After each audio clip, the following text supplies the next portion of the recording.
I'm Dave Palumbo, founder of Species Nutrition. I created Species Nutrition with one mission in mind: to provide bodybuilders and serious athletes with no-nonsense supplements that work and are backed by science. From my earliest bodybuilding days, I believed in only putting the best in my body. And that lives on in the Species Nutrition line of products. We use only top-of-the-line formulations dosed for maximum results and the best flavoring systems available. I put my name and reputation on every bottle of Species Nutrition products.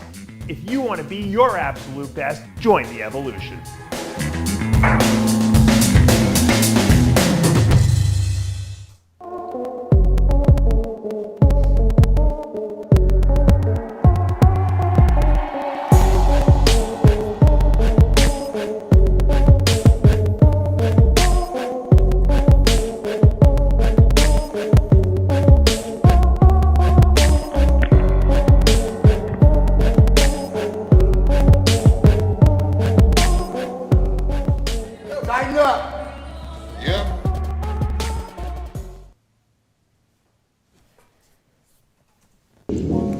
When you're asleep, they're just getting started. John Romano, Dave Palumbo, After Hours. Welcome back to After Hours. As always, I'm Dave Palumbo here with my compatriot in crime, John Romano, and what a crazy freaking week. At least we don't have anyone, I don't have to report that anyone died, although I did report a good friend of mine, Bev Dorenzo, died last week, but this week, it's just the world has gone insane. I don't know if it's from the racial tensions over what happened as much as maybe people are going a little stir crazy, John, being stuck in the house. What's your take? I know a lot of people have emailed me, texted me and said, I want to hear Romano's opinion on this. Well, first, I haven't been on the air since the sad news of Bev Dorenzo, and I just want to, send my condolences out to the family. Sure. That came out of left field. Yeah, really sad. I mean, So she was Amanda's gymnastics coach, and she used to drive Amanda to gymnastics, and they know each other that long. And then Bev got into bodybuilding, and then Amanda wanted to get into bodybuilding, and so they really. And then ironically, Bev and her ex-husband hired me to help her with her bodybuilding, and I actually helped her turn pro. Not even knowing, Amanda at that time period. Oh, wow. And then we kind of, then serendipitously I came down here and guest posted for them. I'm like, wow, this is a great place here, Cape Coral, man. And which is where Bev was living. And I wound up moving here, 10 years later. And ironically, I used to run into Bev all the time when I actually did have time to go to the gym. She was working at the gym I trained at. So I really knew her a lot. And, to see that happen is it's really, really sad, You and I emceed their show. Oh, that's right. I forgot. That's right. Yeah. Twice. Yeah. I completely blocked that out. That's right. That was in the early times of RxMuscle. Yeah. Oh, no, actually, were we still with MD at the time? No, we were still with MD. Yeah, wow. That was a long time ago. Yeah. Yeah. Yeah, that was sad. I feel bad for everybody involved. And God bless him too. Matt Dorenzo died, a couple of years ago. So Matt died? Yeah, Matt died like 3 or 4 years ago. Yeah, he had Holy shit, I didn't know that. I guess he had some heart problems, and he would sleep in a recliner because he had trouble I guess breathing properly, laying back, and he just didn't wake up one day, Were they still together, him and Bev? At the time they were, yeah. Yeah, they were living together, and then I met someone else, and then her kids are like grown now, which is crazy because when I first met them, when I first guest posed for them, like in the 03 or something like that, 04, they were like little kids. Now they're like, full grown. I really feel old when I run into them because, Yeah, no, they were kids when we were there. Yeah, running around. The truck, yeah. Just goes to show you how fast time flies. For them. Yeah. Well, life goes on. Yeah. So get to the. Give me your take. Give me the Romano take on this whole riot, and then I'll give you my take. And we're gonna play a clip of some of these riots also. But first, give me your take on everything. Yeah, I'm really, as a human being, I'm just very disappointed in my fellow man here. This is absolutely ridiculous. Unfortunately, I understand it. You know, we've been, 30 million people for the last 3 months, 30 million people out of work, 100,000 small businesses closed. We've been told to stay in, wear a mask, don't wear a mask, stay out, don't stay out, 6 feet away, don't go anywhere. 70,000 died, 30,000 died. No one fucking knows any clarity into this whole COVID-19 nightmare. It appears to be a gigantic fucking sham, as I foretold way in the beginning. Let me preface that. Sham, not in the sense that people are not getting sick, but maybe sham about the way they're reporting the numbers and they're reporting the severity in certain instances. But there are people obviously that are dying from it. There are people that are having breathing problems. Let's not downplay the severity of the people that are sick, but they're making it seem like it's the plague.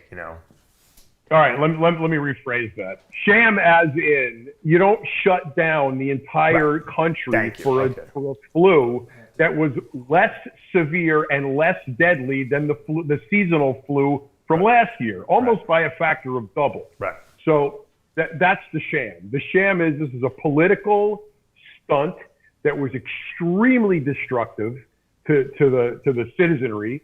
The people that they're supposed to be representing, and it was an absolute mismanagement and mishandling straight across the board from everybody involved, and the destruction that caused economically, socially,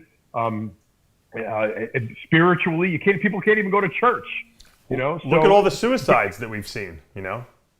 Increase in suicides, increase in domestic violence, child abuse, crime.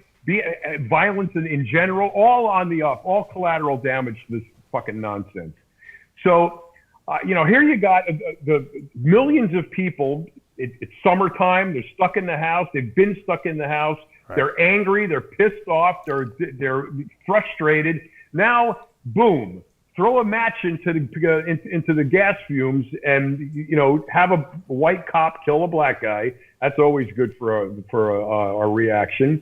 And here we are, where the powder keg explodes. Right. The frustration and the pent up anxiety and anger is just busting out from everywhere. And this was the catalyst that set it off. Yep. So the rioting is not protesting. If you want to protest police brutality against a certain sect of individuals, you do not travel to somebody else's town and burn down their target. Right. That's like me. You and I are pissed off at each other. So I get on a bus to go to Charleston and go to a church and kick in a stained glass window because I'm pissed off at Dave Palumbo. No, what the fuck does that do? Look, Martin Luther King was a perfect example of how to protest the right way. I think what happens is you get people protesting, and I think a lot of the people who protest are very peaceful, and they have an absolute right to do that. I believe that 100%. But I think what happens is all the criminals say, ooh, here's a good excuse for me to take advantage of what's going on, and I'm going to bust a couple windows, steal some stuff, because I'm a thief anyway. That's not the majority of the people who are protesting. That's the criminals who have jumped on the bandwagon of the people who are protesting and have turned it into a violent protest. And really, it's just a money, they're stealing, essentially, is what it is. It's a robbery.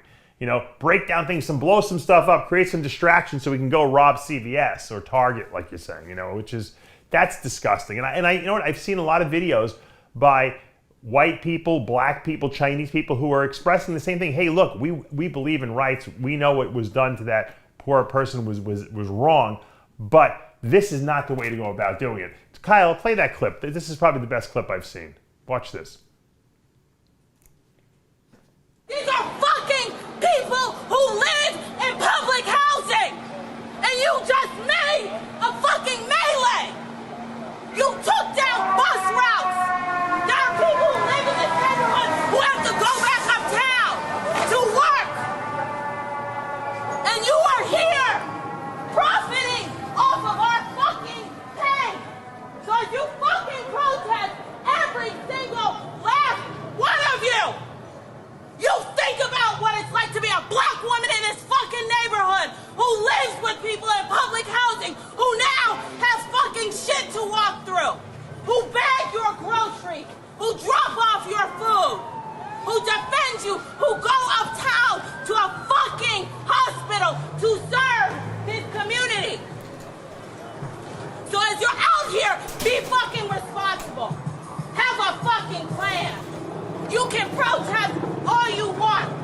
But the shit I just saw take place. I know there are people out here, homeless people, who fucking rely on those banks to charge their fucking phone. And you think it's okay to take down a neighborhood? You don't see corporations here. There are human beings that live in this goddamn neighborhood. You do this shit in Harlem, you do this shit in Brooklyn, and I swear on everything. These people in this neighborhood deserve better. And I'm not talking about the gentrification. I'm not talking about the fucking students who come here and pay cash to go to NYU. I am talking about the people who go to a methadone clinic down the goddamn street. And you fucking think this is a protest?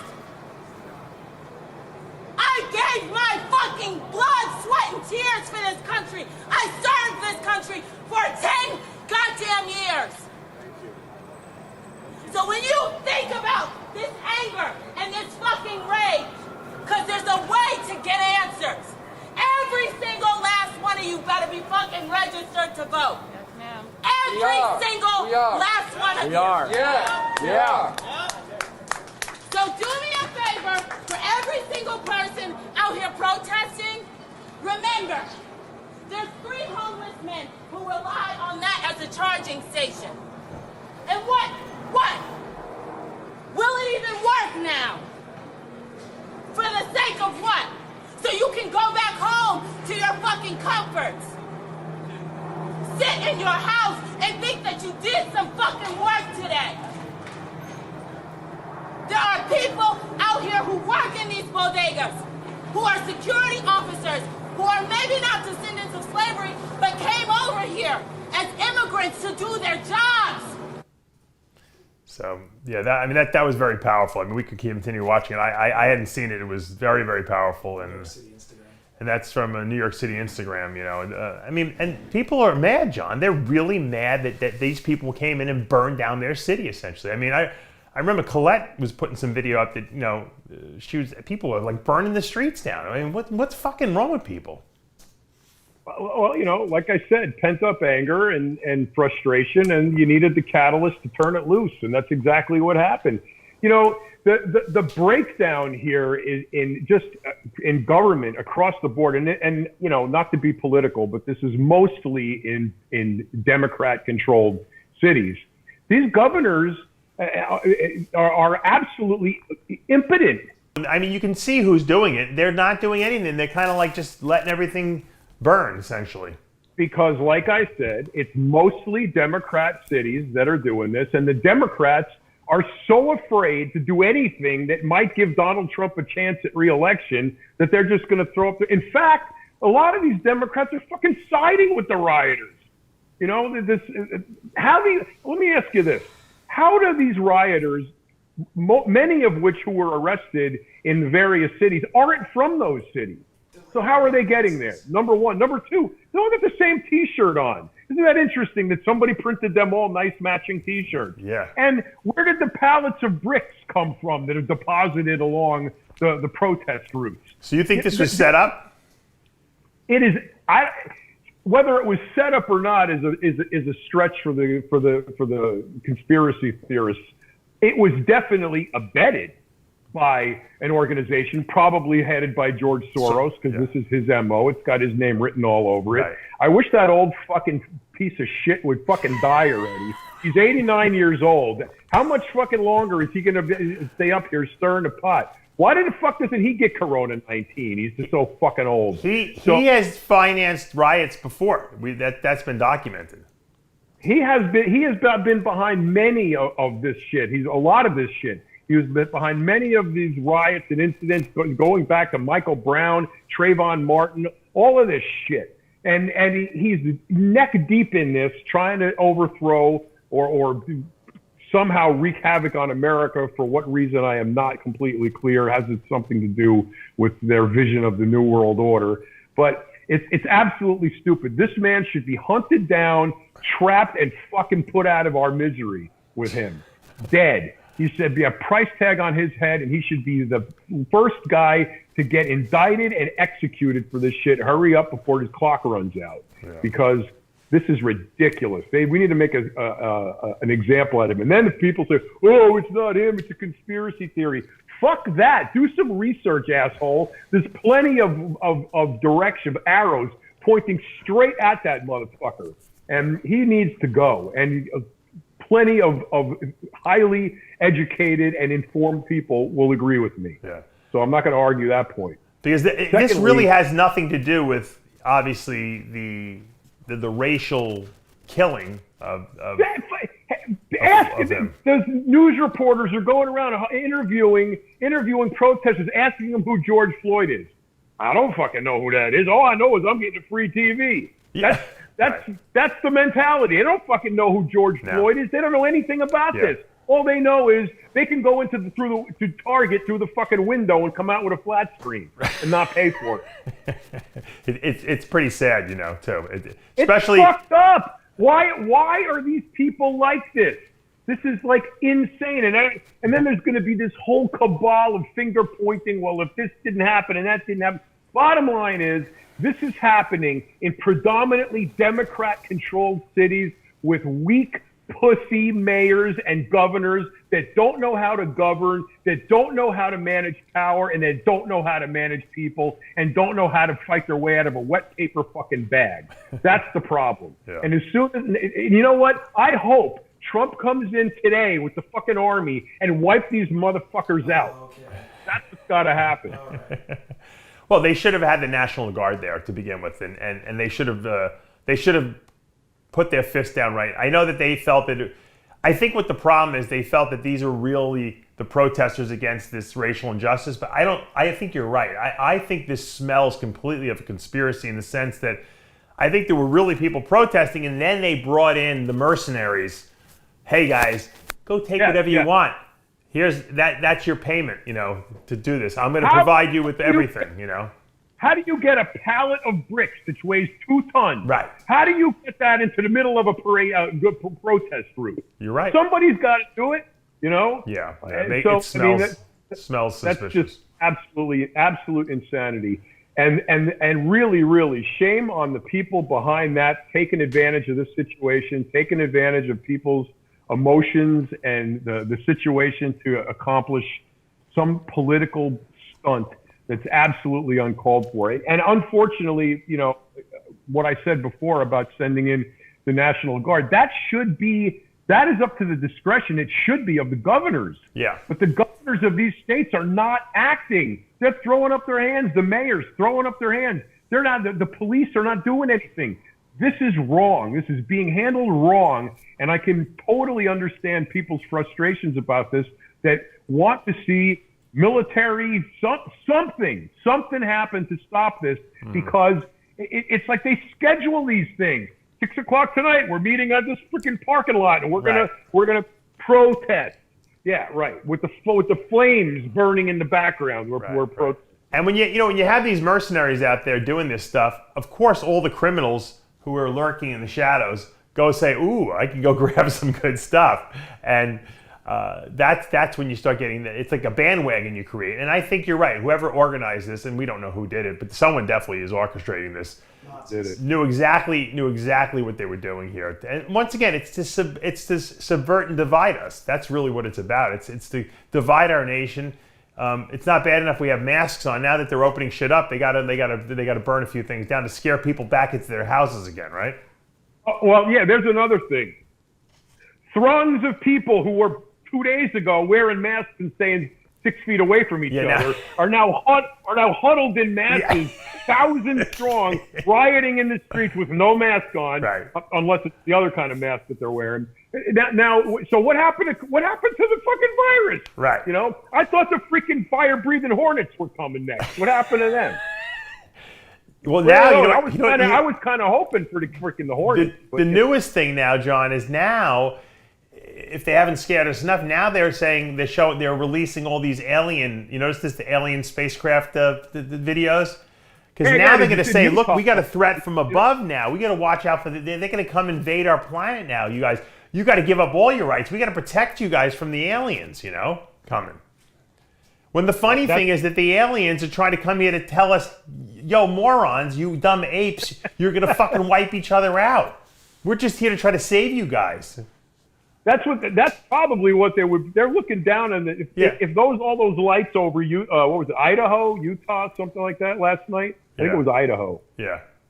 Did you see that? Yeah. I don't know if that was set up or what, but and whatever. I mean, it would be the coolest thing if they would come here and they're like thousands and thousands of years ahead of us, and they're thinking, you fucking apes, what are you doing? Yeah. Just a planet full of shamed fucking apes. Well, Roswell,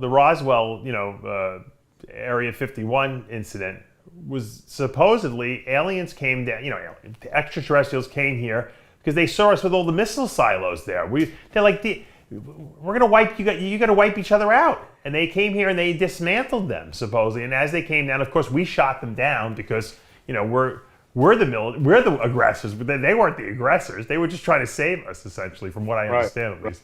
And I don't know if I believe any of that shit, but I totally believe that we would shoot them down, number one, and I totally believe we would be the aggressors. Yeah. And I totally believe that we wouldn't understand what the fuck they were saying. Right. So yeah. It's think about it. Why would anyone come here to this planet? Okay, let's say they're coming. Obviously, if you're traveling thousands and thousands of light years to come here, they're not using conventional linear type, spacecrafts. They're hyper jumping or transporting or whatever. They got tech. Think about it. The technology we've developed in the last 200 years. Imagine in 1,000 years what the technology will be. Or 100,000. Yeah, we'll be traveling between the stars back and forth eventually. So, I mean, it's not, even though it sounds like magic to us now, I'm sure these extraterrestrial beings have way superior technology to ours. So they're coming here on almost like they're so highly evolved that they're just like, we got to save this planet. This planet's got some potential here, but these apes are fucking crazy. They're trying to kill each other. They don't even realize what they got. And so no one's coming here to conquer the planet like Thanos from fucking Avengers. That's not the way it works. They don't need our planet. No. We think we're so advanced. And we think we're so special, too. Omnipotent, advanced, so cocky and holier than thou. We're a bunch of fucking apes running around in the jungle, pretty much. With clothes on, with clothing on, yeah. I mean, if you look at the timeline of the 4 or 5 billion years at least that Earth has been around, evolved man, us, we have been around for not even a split second on the timeline. We're talking about a few thousand years at most. That if you want to go all the way back, to even if it's 100,000 years, because we got the timeline wrong, it's still a blip in the history of the Earth.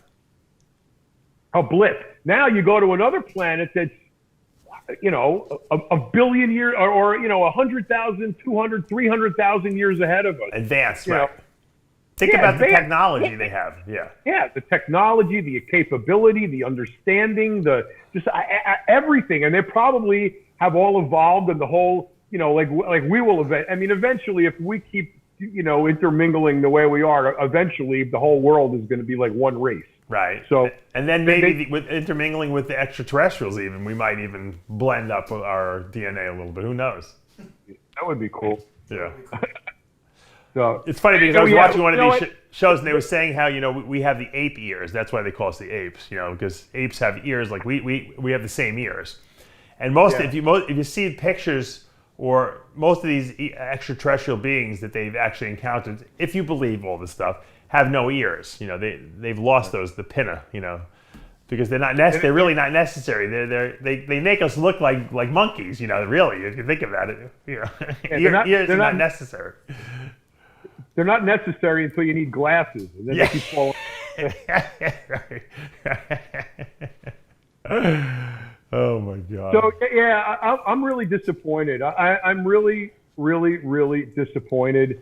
The country was going along so well, and things were really, doing good, and we had, this set of catastrophes befall us. It just needs to end. It absolutely needs to end. People need to wake up and stop this deliberate destruction over something that they have no control over. It's insane. I agree 100%. 100%. On a more interesting note, do you think we're gonna? Now that things are opening up and gyms are opening and stuff like that, and there's it's funny, every state has its own phase in of what's going to open first or not. Luckily, Florida, and I know your state opened up the gyms right away. Do you think we're going to see a bodybuilding season start to materialize at this point? I think so. Yeah, I think there's as much pent up anxiety and frustration in the bodybuilding community as anywhere else. We want to get back to business. And this whole virus argument loses credibility by the hour, practically. There's every single day more news comes out that negates the prior news, that makes it less severe, less deadly, less contagious, less of all the things that they told us. So honestly, we're in a situation with this thing where it has been now, the severity and the danger of this thing has been mitigated to the absolute most minimal degree in comparison to where it was forecast, that it's pretty obvious that we don't need to worry about this thing like we were originally told we had to, and we can get back to normal. Right. So, however, there are still people getting the virus and getting very serious reactions to it. Look at Guy Cisternino had the virus, and he recovered pretty easily from it, but then he wound up getting a blood clot in his legs. Now, evidently, the virus, John, and I went through this on Heavy Muscle Radio, causes the capillary beds to get like roughened up, which can cause the red blood cells to get sticky and cause clots in the microcirculation, which can cause clots in the lungs, or it makes you hard to breathe. It can cause blood clots in your extremities, which had happened with Guy in his leg and his calf. It can cause, if it happens in your heart, you get a heart attack and die. So there's definitely, it's not the kind of virus you want to get. I mean, you're not going to go out and try to seek this thing. It doesn't mean you should be scared out of your mind, but it's not something you want to get, John. So I think we have to make that clear, that there is a virus out there and that's causing symptoms. Now, some people would try to say, oh, it's 5G network. I think we have a virus that we have to worry about, but I don't think we have to shut down society, like you said. Hey, am I on? You're on. I think you kicked John off. What's going on, Greg? How's your throat? Same, it's just still healing. It's not there yet, but it's still... Have you gone back for a doctor check yet? No, I'm supposed to go back in like 2 weeks, I think. Oh, yeah. Now, how will they be able to tell you if whatever they did in your throat actually worked? In other words, they got everything out, nothing. Are they going to scan your throat? How do they do that? I guess they're going to have to, they're going to look down there with a scope and everything. Okay. But, I'm still healing. I can't talk right. It sounds like I'm talking good, but like even swallowing my own saliva is not normal. Doesn't feel normal? No, I have like scar tissue, especially on the right side down my throat. Oh. Which is weird. Yeah, I've had another doctor, another ENT look, and they said there's scar tissue down there. Is there? Will you just get used to that? Will it stretch out? Is that how it? That's what what they're saying. It's you know what else too? I actually get like if when you work out you get exhausted, like lactic acid. When I swallow, if I'm eating food, right, I actually have to take a break. It's like the muscles in my throat actually get like lactic acid. It's fucking crazy. You think that's because maybe some of the muscles were removed, so now there's other muscles compensating, probably? Yeah, that's exactly what it is. The muscles were removed, and I guess it's the other muscles, but they actually get exhausted, where I have to stop for a second and let them, like regroup, almost like your biceps when you do a set, and then oh shit, I have to put the weight down. It's really crazy. Yeah, now you can't give head to Bleckman anymore. Terrible. Oh my God! Hey, what were you guys talking about? We were talking about the whole riot thing and how ridiculous, like not the message they were sending, but the violent people that were burning stuff down in the cities and looting and stuff like that, because it turned a really good, what could have been a very peaceful, good demonstration. Because I'm totally obviously against what was done to that poor guy, Oh, me too. But they made it ugly. They completely twisted the message, and they made themselves look like a bunch of hoodlums, basically. And I think and I think a lot of people are black, white, and Chinese, and are very mad about that, because there were a lot of people who wanted to demonstrate and show that their solidarity for what was done to this poor kid, this poor guy, and it turned into a freaking burning down of the cities. I mean, what the hell? I think we've all had I've had run-ins with cops too. Even when I got arrested, I had a black cop with a gun to my head, and I was already handcuffed and leaned over my desk at the gym, and he kept poking me like this with it. Like I actually I didn't have a visible bruise, but even later on, when I was sitting in the jail cell, I was like, fuck, man. I was really sore. Why did anyone pull a gun on you, Greg, when you got arrested? You didn't have weapons, did you? Yeah, I was arrested. I have 2 handgun charges. I got arrested. But maybe that's right. No, but wait, they weren't on me, and at that point, they didn't find it. They found them when they were in the house. Oh. But the thing is that he was poking me with that gun, and I told him, dude, I'm handcuffed. There's no reason for this shit. If that gun goes off, you could kill me. And he goes to me, well, give me a reason. Give me a reason right now, he kept saying to me. And actually, another one of the cops told him, all right, just let it go. And he let it go. I wasn't mouthing off. I wasn't saying anything. You know what I mean? But, listen, it happens to everybody. What was scarier, Greg? When you had the cop's gun in your head, or when you were in Yankee Stadium on the ground with the drug dealers with the gun in your head? Oh, the drug deal. Oh, my God. You got to be kidding me. I thought I bought the farm there. I thought it was done. No, that was way worse, because he was shooting into the dirt. My partner's the guy that he was really, really upset with. And that's because he fronted him $36,000 worth of shit. And my partner had his, a childhood friend staying with him. Right. And the guy, my partner, I'll say his name, Paul. Anyway, so my partner, we call him Frank in the book, but anyway, my partner Paul, his family lived down in Florida. His father was sick, but he stayed here, up here. We had a house up here, an apartment in New York City. So he went down to see his father for a weekend, and he left his friend in his apartment. And then when he got back, the apartment was literally ransacked. The guy took everything, you know what I mean? And just boogied me. He was a piece of shit. His friend was a piece of shit. I knew it, and he knew it. But, we all know guys that you think, dude, this guy's a piece of shit. I know, I'm kind of friends with him and everything, but he wouldn't do that to me, and he did it to us. You know what I mean? So he took all the steroids? Is that what it was? So you owe these guys money? Took all our steroids. So now we're on the hook for that money. And the guy that was not happy with us, let's just say it could have got really bad, but we wound up making that money back and paying him back. Believe it or not, So now, obviously, it doesn't matter that the guy was. Yeah, I had no choice. It didn't matter, Greg, that the guy was mad at your friend, because you were the witness. So if he was going to kill your friend, with him, you were dying too. We were a team, right? Exactly, we were a team. So but the thing is, this guy had a personal thing too with my friend. Right, but when you liked me. You must have realized, Greg, that you were going to get shot and killed if they killed your friend, because... I would have. The only thing that saved our ass was the fact that he realized, if I shoot these 2 fucking idiots, I'm never going to get my money, and I want my money. And there was somebody, another one of my friends that was there with him, actually. But he liked he was my friend. I don't want to, spew who it was or whatever, but the bottom line, I'll tell you guys later. Yeah. But, my friend said to him, hey, listen, I'll front the money, because you're never going to get your money back if you kill these guys. I'll front the money. And then he said, no, you know what? You're right. I got a better idea. They're going to give me this money plus. And that's basically how much you had to pay him back?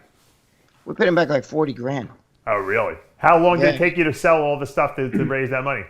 You're not going to believe me. A week. Did you Did you have a fire sale after that, Greg? We were making big fucking money, man. Did you guys put out a fire sale at that point?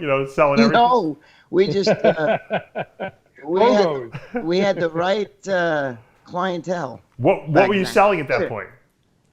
What was that? What did you guys sell to raise that $40,000? The Stera stuff, because the stuff that he gave us wasn't Stera stuff. Right. That was the American stuff you sold, and you sold how many stuff bottles that did he you have to was sell giving to us raise was 40 grand? What's that? How many bottles did you have to sell to get 40 grand? Probably 1,000 bottles. A lot, but we used to sell that kind of anyway. So you know what I'm saying? We would make money. Right. You know, that's I was arrested with a lot of money. You know, and a lot of shit. You know. You know, I gotta. What? Now, let me ask you a question. Once you paid the guy back, was he like your best friend? Was he like? Did he want to do more business, or no? He didn't want anything to do with you. No, he didn't want anything to do with us. There was a lot more. I'll tell you, there was a lot more to it than that. You know what I mean? Right. It wasn't just like, here's your money. You know, once you get the money, then he still wants a fucking. Now he's like, okay, I got paid. Now I'm gonna get fucking whack these idiots. You know what I mean? Oh, really? You want to get rid of you guys? Yeah, there was a lot more to it. There was a lot more. You don't just pay a guy back. He's like, oh shit, now we're buddies again. You know what I mean? It was a little different. Really? Did he want to shake you down for like future money? Is that what it was? Something like that, yes. Pretty much. Something like that. He wanted to protect you guys. In other words. Or what they would do is they'd say, hey, Greg, Paul, let's go in on this deal, and you know we'll make a lot of money. And then they go in on the deal, they put their money up, they get the they buy the whole batch of shit. Then the guy pulls out a gun, whacks Greg and Paul, and he gets all this stuff. Yeah, there's a lot of shit. That happens all the time. It's bad. John's right. It's close to what John just said. I'll tell you, he's right. I mean, I've seen it. I know guys that happen to. They get called in. They're going to do a home invasion, right? So they got four guys do a home invasion. They get $100,000 worth of drugs, jewelry, and cash. They're going to split up $100 grand between 4 people or 2 people. So you kill 2, and then you only have to split it in half. It's bad. It's just bad. It's bad. When you lay down with dogs, you catch fleas. When you're with bad people, it's hard to get away from them too. You can't just get away from them. You know what I mean? They don't like anybody leaving. Right, and they know too much about everything about what you do, and you know them. So it's just, it was a very, very bad situation. I mean, it was bad. Having that cop putting a gun in my head, I didn't like the fact that I was handcuffed and I was like this. You know, and I told him, dude, if that gun goes off, you're going to kill me. And later on, I'm telling you, I was sore there in that spot. You know what I mean? When I was sitting in the friggin' holding cell, I'm sitting there going, Jesus. I'm like, why am I sore? Like, I feel like it's sore. And then I realized, holy shit, that's from that idiot, But that was, you're talking 20 years ago. So it was a long time ago. It's a very uncomfortable feeling to be restrained, unarmed, and having somebody holding a gun on you. I gotta tell you, what do you need a gun for? I'm handcuffed and I don't have a gun. Why do you need a gun? You know what, John? Let me tell you something. You know what my observation is? I went to high school, excuse me, with a few guys that were like pussies. They were picked on in high school. One of them was picked on severely in high school, and later on he became a cop. And when he was a cop, he was a prick. Because you know why? The badge and the gun gave him his balls. Yeah. But other guys I went to high school with who were boxing and badass dudes and shit that became cops, they were the coolest cops. They were good guys because they didn't need, it's almost like Revenge of the Nerds. That's why these congressmen sit there like, oh, okay, in high school that was bookworm. You know what I mean? That was the guy that hung out in the library in high school and shit where you were playing football and you banged the prom queen, right? And now he's the guy. Sit back, it's his turn. I went to high school and I was picked on, and now I'm the fucking. So now they're the congressmen and all. You ever watch some of these congressmen? They're like, they're sniveling like little. You know what I mean? Yeah, but they're still not banging the prom queen. No, but they're raping them, John, and then they're getting indicted like 20 years later. Right, they're going to the island there with Epstein and raping them. That's what they're doing. No, they're in the fucking booth, like what's his name there? Fucking hand, like playing the pull my dick thing. You know what I mean? They're in the glory holes. But what? I got to tell you, Doug. My involvement with anabolics, obviously, when I was younger, and involved in selling and buying and whatever, using them and stuff like that. I was like in a much more sheltered, I was around white collar. I never heard of crime. You were like almost like a cocaine dealer, Greg, because You might as well have been doing that because, I mean, I never seen the rough and people that you were dealing with. I mean, that was nuts. Was it because you were selling at such a high level? Is that what it was? No, it's not the selling. Yeah, yes, we were selling at a high level, but it's the people we were dealing with. Remember, back then, we weren't getting it from bodybuilders. You know the story. You know the deal. You know, there's maybe because I was more removed. I was like a couple people down the line from you guys. So you were at the top level getting it from the source. And I think that was the dangerous part. You know? I was getting it from the source. From the source. And those guys, excuse me, the source was not good. You know what I mean? It was not a, excuse me, my throat. His cancer's coming back from talking about this, for God's sakes. What? Yeah, I know, it's taking his voice away. Yeah. No, the source, bad. You know what I mean? The source was it was dealing with bad guys. He would make us deal with these like fucking Latin King guys, and they wouldn't know you know, you want the testosterone, and then they would charge us. They would, like, let's say we were gonna get a bottle of test for like $8 and shit like that, right? They would say, no, it's 10. And I'd be like, dude, I'm buying like 2,000, 3,000 bottles. So, you know, tacking on $2-3 extra dollars is $3,000 more. Do you understand what I'm saying? Right. And they would, like, the doctor, the guy that we were dealing with, the doctor. Yeah. You know what I'm talking about. Yeah. Anyway, that doctor, he didn't want to get in trouble. So he would say, listen, go deal with, you know, this week, you know, call Jose. So we would call this guy Jose. We would deal with him for like a month or 2 months. All of a sudden, he wouldn't be answering his phone. We'd call back the doctor. He'd say, okay, Jose's out of the picture. Now you talk to Miguel. And we go, here's Miguel's number. We call it Miguel. Yes, okay, yes. The doctor told me to come down and meet me. We come down and meet him, and we're giving him the money. And he's like, no. Now it's this much. And we'd be like, whoa, wait a minute. Hold the fuck on. What are you talking about? We just talked to the doctor. You know, we talked with the doctor. He says, same price. This is what it is. And he'd say, no. And he'd tack a few dollars onto it. Because they were trying to make money on the side, these guys. Yeah. Right. They were fucking, you know, they were bad. They were middling. It was really, really bad. Whatever happened to the doctor, Greg? Listening to Greg's story makes me feel guilty because I used to take $1,500, drive down to Tijuana, buy a bunch of shit, come back, sell it for $3, take the 15 out, go back again, and, you know, go back. I would do that a couple times a month, and I was happy, you know. Well, everything I do is the fucking hard way, man. Everything. I made so many mistakes and dealing with so many different people. Remember, this was the early '90s. I started in the early '90s. Right. You know what was the most expensive thing you bought with the money that you were making, Greg? The most expensive thing I bought? Yeah. You mean like a car and shit like that? I don't know, whatever. What was the most expensive thing that one item purchase that you made with the money you were making? Probably my Yukon. I mean, I paid like $52,000 for it, and I paid cash too. Oh wow! You know, you're not supposed to do that. I had, you know, you could deal with the right guy on a fucking, you know, because I wanted it, you know, but that didn't matter because the cops took it. Oh, They're driving it. Yeah, I mean, it's been 20 years, but I mean, you know, back then they were driving around in that shit, you know. But had you known, you probably would have leased it because then they couldn't have touched it. You're right, but back then you don't think of that shit. No, I mean, you just wanted the car. Cash. Well, you got like because what drug dealer has credit? You know? Come on. Yeah, that's true. That's true. They're not going to get a lease. Did you buy any like watches or jewelry or anything like that? No, I actually socked money away. I gave it to my ex-wife and all that stuff. At least. That was smart, at least. That's good. Go on trips. You know, like we went out to eat. Dude, that'll kill you just alone. Going out to eat every meal, lunch, dinner. You know what I mean? Yeah. And I was eating steaks. I wasn't eating like fucking hamburgers and shit. You know. I go with my friends to the diners. You guys, you know who I'm talking about. You know, I mean, guys, you know. And we go to the diner together. I just take the bill. The bill's like $300-400 at a diner. You know what I mean? Wow. You know, this, you know, but how do you spend $300 at a diner? Yeah, how many people went with you? What were you, Blackman, ordering bottles of wine?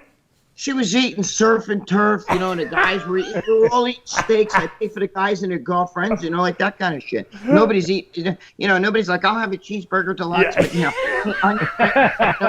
Greg's paying to order the surf and turf. Yeah, nobody was eating. They were eating fucking surf and turf. It was lobster and this and that. You know, they didn't get fucking you know, you're getting a fucking, everybody had to have an appetizer. Nobody's getting like, I'll have mozzarella sticks. They were getting like calamari, all this shit. At 2 a.m, John, too, probably, right? Oh, yeah. We used to go to the Land and Sea Diner, man. It was. I know exactly where that is. You do, right? Yeah. You probably met people. Yeah.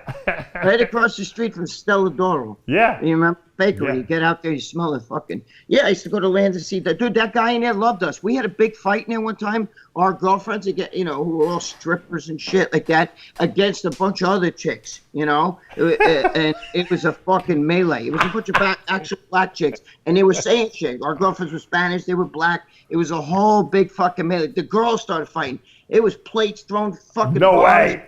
Yeah, bro, it was bad. It was bad. But we used to give I used to give the guy like a $50 tip, $100 tip and shit. It was crazy. Oh, so they loved you. They were like, cops were coming, so they were on our side, because we were giving them tips and shit. They loved us there at that diner, the Land and Sea Diner. That's great. And there's nothing better. I don't know what it was, and John, maybe you could attest to this too. I loved going to the diner like at 2 and 3 in the morning. I don't know. It was like a high or something like that to know everyone else is home sleeping, and I just got done training. I'm eating this fucking gourmet meal. It's like we're the only ones there. The owners are there because diners are open 24 hours in New York, and Right. there was just something special about that. Did you always have the same thing? Did you have the usual? Yeah, I had my usual. Yeah. But what was your usual? I would do a chopped sirloin steak, which was basically a gigantic hamburger. Giant hamburger. Yeah, and I would get like fries with it, and I would usually get like I don't know. I had like a whole little litany of like some appetizers and stuff like that. Tons. I'd probably eat 100 grams of protein. This is like 2 a.m. Yeah. At the Seaford Palace Diner by my house. Always ordered the big T-bone steaks, you know what I'm saying? I'd go home. And I would tell them, cut it extra big, we would do it. I always ate the T-bone steaks, big I liked, I'd have the big salad with it. What's that? Ate it with my hands. You've eaten the steak with me. But isn't it, Greg, isn't it like cool? You're in the city, like you're in the middle of the city, like everything's quiet, and you're eating this gourmet meal with friends, having fun, laughing. You have no responsibilities. Yes. You go home at 4 a.m. You go to sleep. You sleep till noon the next day. Get up. You train. That was a lifestyle, right? First we'd park across the street across the street from the from the diner over there, Land and Sea Diner. You know what I'm talking about? Yeah. The big park. Yeah. We'll go there. We'd exchange whatever. Here's a duffel bag. Here's the money. Yeah. And then we'd go in the diner. And then everyone go eat. Yeah. We'd sit like fucking kings, you know what I mean? I used to meet someone, I'm not going to say who it is, but I used to meet him off of, in Brooklyn, off of not Pelham, what is it called? Right by the aquarium there, right by Coney Island Aquarium, what is it called? Bay Parkway. There was a diner right there. I'm not going to say who it was. We'd meet in the parking lot. We'd go in and eat first, because he was a bodybuilder too. We'd eat a huge meal, usually like 12 midnight, go outside, he'd throw him in a bag, I'd throw him a thing of, envelope, and we'd like, see you next week, that kind of thing. It was like a ritual.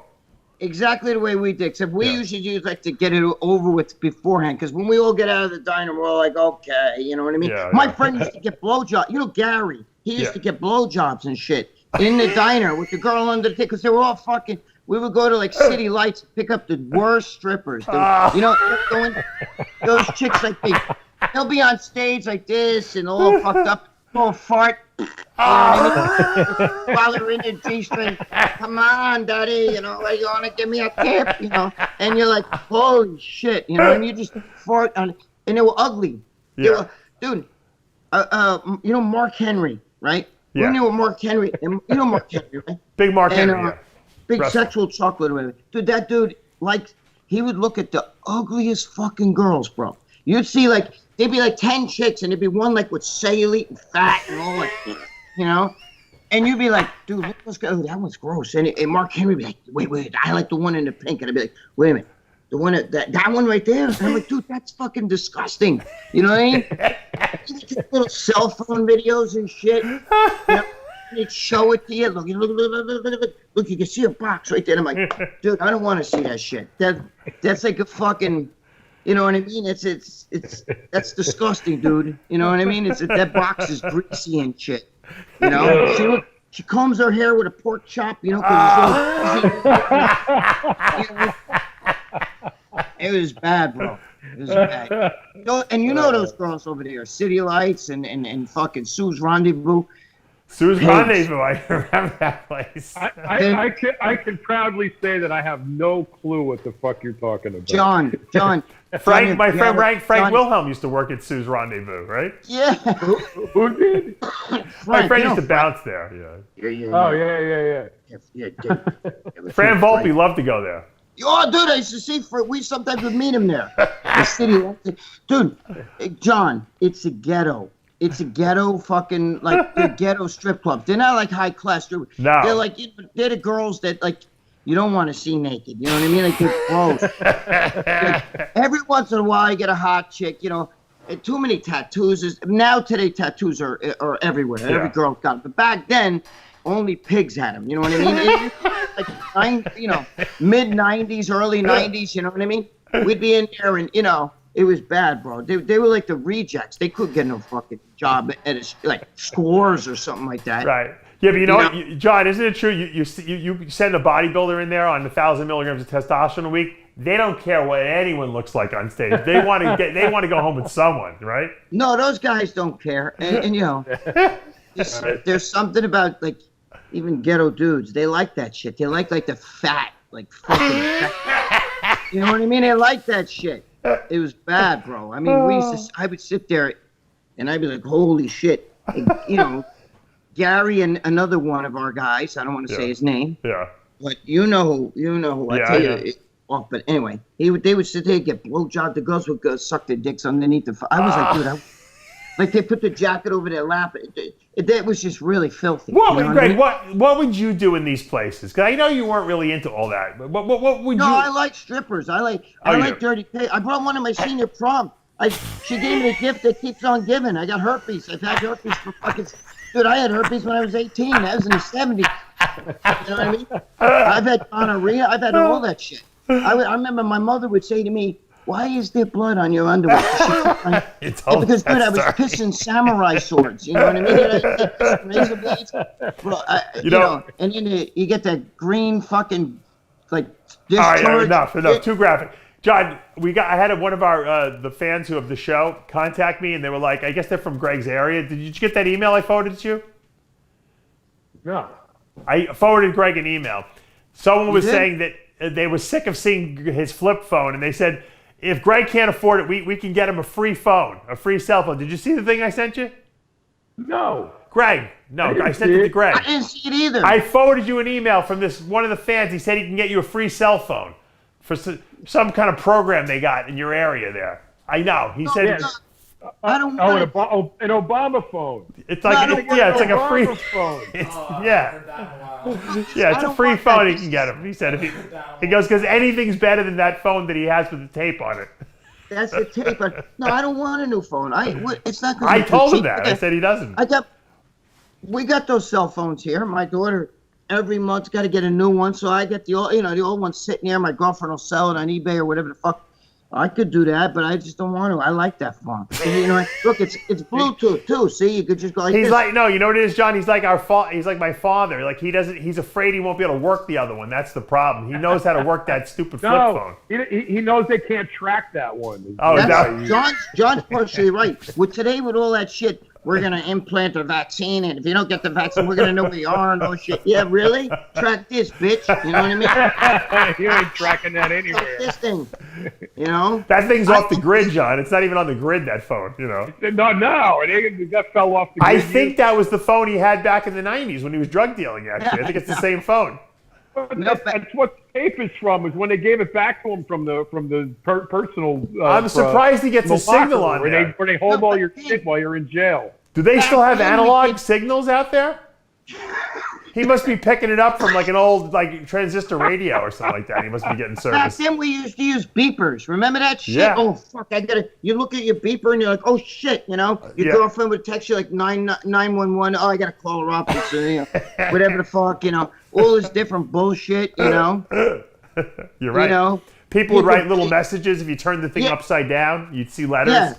4, 3, and then like 2 1s and shit like that. Hello, and then 0, hello. You know, like stupid shit like that. You know.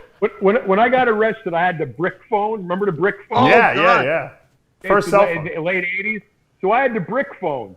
So when I got arrested, they take this shit away from you. They put it in the envelope and they put it in the wherever in the locker. And then when you get out, they give the shit back. It was like $20 a minute to make a call on that thing.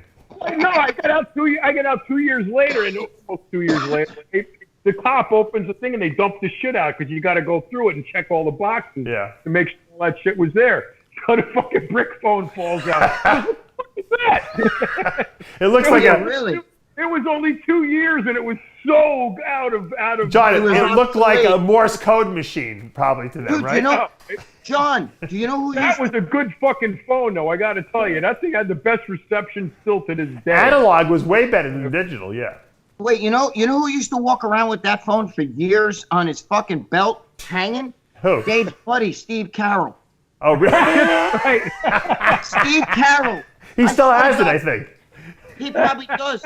You know, it's like this big fucking blocky thing, like, you're like, oh, and he used to have the fucking thing was like 2 pounds and shit. He'd have that shit. Steve Carroll had that shit hanging on his belt all the time. You remember that? I don't know if you remember. Yeah, I remember. And he still has it. I do remember that. I know Steve Carroll since like 1986. He had like a holster for it. I think he hung it. It would swing. You were like, dude, you know what I mean? Like, he was crazy. Let me call up Jimmy. You know, everything called Mannion, you know? Right. And he'd be on that fucking big block like that. Yeah. He could get you in like all the strip clubs. I don't know how he had that pull with the strip clubs. You know what the funny thing is? I actually liked the guy for a long time until he pulled that bullshit with me at the Nationals. But I ran into him at remember Goldfinger's in Queens? They had that strip club. Yeah. He owned part of that club. A lot of people don't know that. That's why he used to we'd go to Tens and all these clubs and shit in New York City too, later on. And he would, he'd get you in there all the time. What do you want to get? How many guys you got? 5? You know, come in, you know? Yeah. He would get us in there all the time for free. Yeah, no, he owned a lot of those. He owned pieces of those clubs and he knew a lot of people. Absolutely. That's what once you own one club, you're in with everybody, you know, down there. Right. You know? But there's hundreds of strip clubs in New York City. I mean, they're all over the place. You think they're out of business now, Greg, because of all this COVID? Come on, they're essential. You know what I mean? Essential services. Are you kidding? That's the front line right there. Without that shit, you go crazy. 6 feet away. I don't think any of these guys can handle that. 6 feet away from these girls. It's too much. Well, judging by the crowds at the fucking rioting, I don't know. We're gonna find out in 2 weeks if the fucking virus is legit, like the way they say. If not, I mean, you got. Dude, there's dudes with no shirts on, and everybody's fucking. Yeah, you know, and some of these fucking morons are already saying, "Oh, the spike in Corona is 19,000 more cases today." Yeah. What happened to the 2-week incubation period? Oh yeah, I saw that. The next day, give me a break. Yeah. Give me a break. You know what? Honestly, though, to go back to our original premise here, that one thing I wanted to add is that. The news media, and Greg, you agree with this, the news media has been so complicit in all of this, absolutely making it worse from every angle, from the virus to the riots to everything. The media, mainstream media, has been absolutely an instigator in all of this, and people should just fucking stop watching those fucking channels. John, you know what's funny though? I'm watching fucking some of the media, like, you know, you watch like CNN, they're peaceful protesters, or MSNBC, you know, they're basically peaceful protesters. There's a few little things going on here, and I'm like, what? They just burned down they burned down a fucking church and shit. The guy is saying, the MSNBC guys, well, it's not that bad. It's just, you know, a protest. It's mostly a protest. And right behind them, the fucking building is on fire. No, he gets hit in the back of the head with a brick. Oh, like this and shit. You know. Well, they were peaceful. No, but you know, it's out of control though. It's out of control. You know what's funny? They probably listed poor George Floyd. He died from corona. You know what I mean? They probably put him down here, right? Yeah. No, but that was bad. What happened to that guy? I mean, you guys probably already talked about that, but that was bad. That was horrible. I actually like. I feel like if I was there, I would have wanted to jump on that cop, but then you get shot and they'll do it to you. You know what I mean? Yeah, that's, a lot of people are saying, how come the bystanders didn't do something? But you know what? When you got cops with guns drawn and shit like that, you're not going to charge any police officers. I think that guy was waiting. He was sitting there like this with his fucking knee up, and he was looking at like this all cocky, like who's going to do something? You know what I mean? Yeah. Meanwhile, he's had 18 charges against him over the time of 8. That's why they do it, because there's no consequence. Like Rudy Giuliani said, you get these protesters. Where's my throat? The first one that throws a brick, you lock them up. The second one that throws a brick, you lock them up. After that, they're going to think twice about doing that. If you got these, listen. If Giuliani was running the city, you wouldn't have had those riots. They would have been put down very quickly. Yeah. Well, you're right. And, to Gregg's point before about, the guy that got picked on in high school who became a cop. I did a couple of different, articles on badass cops in cities like Chicago. I think we have another patriot here. He's only an hour late.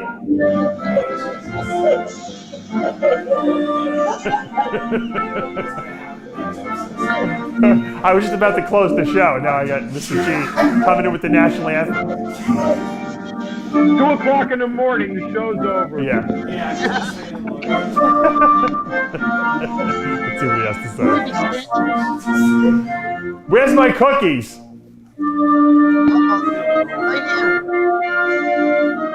Right here. I didn't get any. He's got it.